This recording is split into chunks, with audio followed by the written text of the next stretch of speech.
اگر تم یہ بات نہیں مانتے کہ یہ قرآن کریم سچا ہے، اللہ کی جانب سے ہے، اور تم یہ الزام لگانے سے باز نہیں آتے کہ اس کو رسول اللہ صلی اللہ علیہ وسلم اپنی جانب سے لے کر آئیں، تو پھر تم بھی لے آؤ۔ اور اگر تم خود نہیں کر سکتے تو دنیا میں اللہ کے سوا تمہیں جو مددگار ملتا ہے سب اکٹھے ہو کر بیٹھ جاؤ اور قرآن کریم کی کوئی ایک سورت کی مثال لے آؤ۔ یہ قرآن کریم کا وہ چیلنج ہے جس کو آج تک کوئی پورا کرنے کی ہمت نہیں کر سکا، اور نہ ہی قرآن کا یہ چیلنج قیامت تک کوئی پورا کرنے کی ہمت کرے گا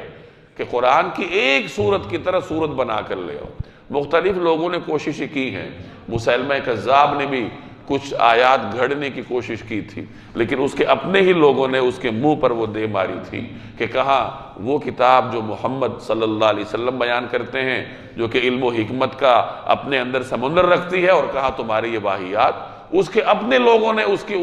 من گھڑت آیات کو تسلیم کرنے سے انکار کیا تھا۔ تو یہ قرآن کریم کا کتنا بڑا اعجاز ہے کہ 1400 سال پہلے وہ یہ چیلنج دیتا ہے کہ اس طرح کی کوئی ایک سورت بنا کے لے آؤ۔ سورت کا یہ نہیں کہا سورہ بقرہ لے کر آؤ، کوئی ایک سورت، سورہ اخلاص جتنی لے آؤ،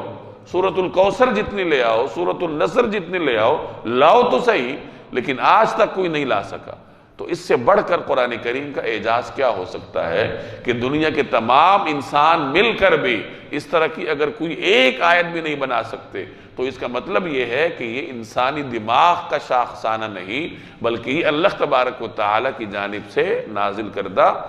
لازوال ابدی کتاب ہے۔